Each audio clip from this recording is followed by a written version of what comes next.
Et si tout ce que vous pensiez savoir sur Abraham était faux? Imaginez un instant que l'enfant sacrifié ne soit pas celui que vous avez toujours cru. Depuis des siècles, un mythe persiste, Ismaël serait l'enfant sacrifié. Pourtant, en étudiant de près le Coran, une autre vérité se dessine. Aujourd'hui, je vous montre pourquoi cette idée d'Ismaël est une construction historique, bien loin des textes sacrés eux-mêmes.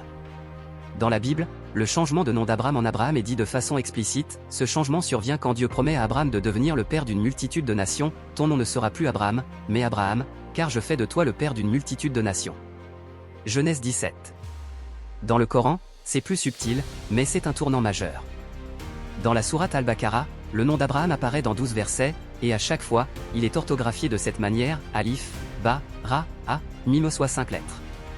Dans tout le reste du Coran, à savoir 52 versets, Abraham apparaît sous sa forme finale, avec 6 lettres, l'ajout de la lettre Ya en plus. Alif, Ba, Ra, A, Ya, Mim.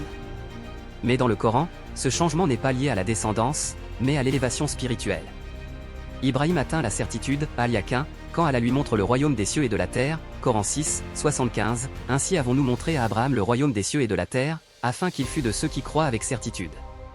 C'est à ce moment-là que son nom change et qu'on l'appelle pour la première fois Ibrahim avec le Ya en plus.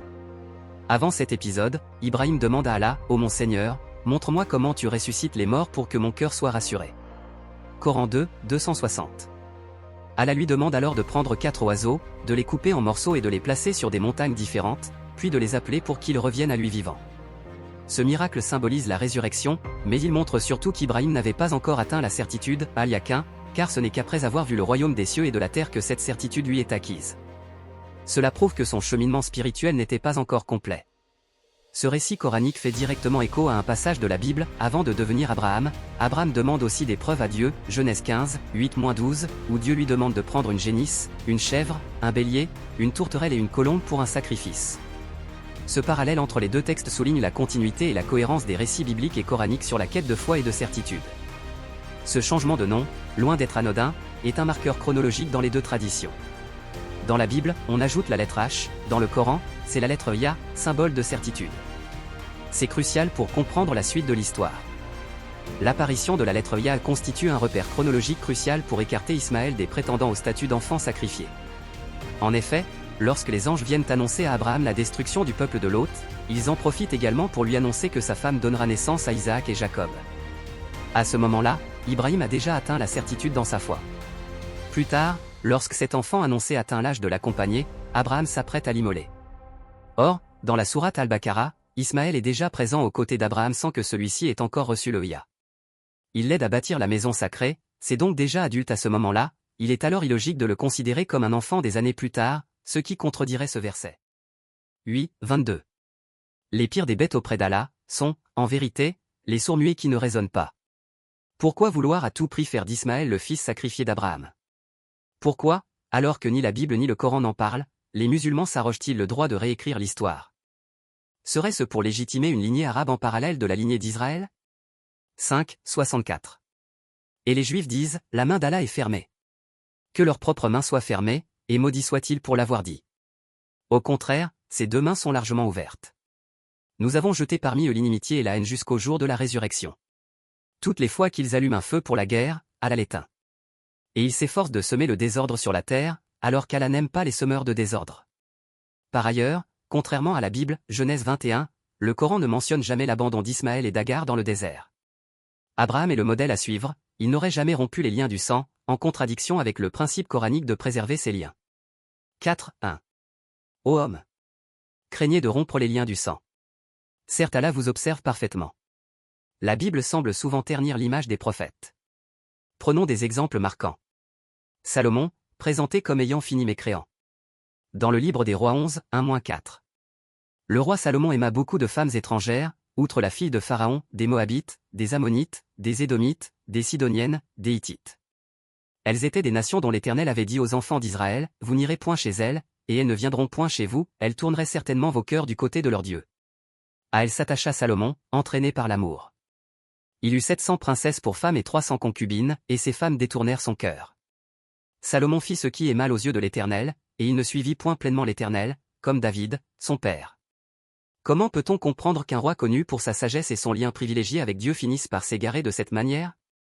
Puis, il y a David, souvent considéré comme un roi juste et pieux, mais qui est aussi décrit comme un tyran prêt à s'approprier les femmes de ses soldats. 2 Samuel 11, 2-4, Louis II. Un soir, David se leva de sa couche, et comme il se promenait sur le toit de la maison royale, il aperçut de là une femme qui se baignait, et qui était très belle de figure. David fit demander qui était cette femme, et on lui dit, n'est-ce pas Bathsheba, fille d'Éliam, femme d'Uri, le Héthien? Et David envoya des gens pour la chercher. Elle vint vers lui, et il coucha avec elle. Et ce n'est pas tout. Pour couvrir son adultère, David envoie Uri, le mari de Bathsheba, se faire tuer au front.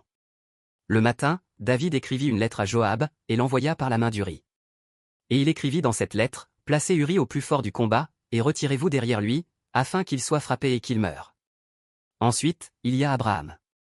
Celui que l'on considère comme un modèle de foi est présenté comme mettant sa femme en danger pour sa propre survie. Comme il était près d'entrer en Égypte, il dit à Saraï, sa femme, voici, je sais que tu es une femme belle de figure. Quand les Égyptiens te verront, ils diront, c'est sa femme. Et ils me tueront, et te laisseront la vie. Dis, je te prie, que tu es ma sœur, afin que je sois bien traité à cause de toi, et que mon âme vive grâce à toi. Non seulement il met sa femme en danger, mais il profite aussi des avantages que lui offre cette supercherie. Lorsqu'Abraham fut arrivé en Égypte, les Égyptiens virent que la femme était fort belle. Les grands de Pharaon la virent aussi, et la vantèrent auprès de Pharaon, et la femme fut emmenée dans la maison de Pharaon. Il traita bien Abraham à cause d'elle, et Abraham reçut des brebis, des béufs, des ânes, des serviteurs et des servantes, des ânesses et des chameaux. Enfin, l'épisode où Abraham abandonne son propre fils dans le désert. Abraham se leva de bon matin, il prit du pain et une outre d'eau, qu'il donna à Agar en les mettant sur son épaule, il lui remit aussi l'enfant, et la renvoya. Elle s'en alla, et s'égara dans le désert de Beersheba. Contrairement à la Bible, qui semble ternir l'image des prophètes, le Coran parle de David et de Salomon comme des modèles exemplaires. Allah semble même se glorifier de ces 2 prophètes, les décrivant comme de bons serviteurs, toujours tournés vers le repentir. Pour David, Allah dit dans la sourate Sad, 38, 17. Sois patient en ce qu'ils disent, et rappelle-toi notre serviteur David, doué de force, et qui revenait sans cesse à Allah. Point. Plus loin, dans le même chapitre, 38, 30, Allah parle de Salomon. Et nous fîmes don à David de Salomon. Quel excellent serviteur! Il était plein de repentir. Le contraste est saisissant, d'un côté, la Bible décrit ses prophètes avec des failles morales graves, et de l'autre, le Coran les élève en modèle de piété et de repentance. Pourtant, Allah nous présente Abraham comme le meilleur des exemples à suivre.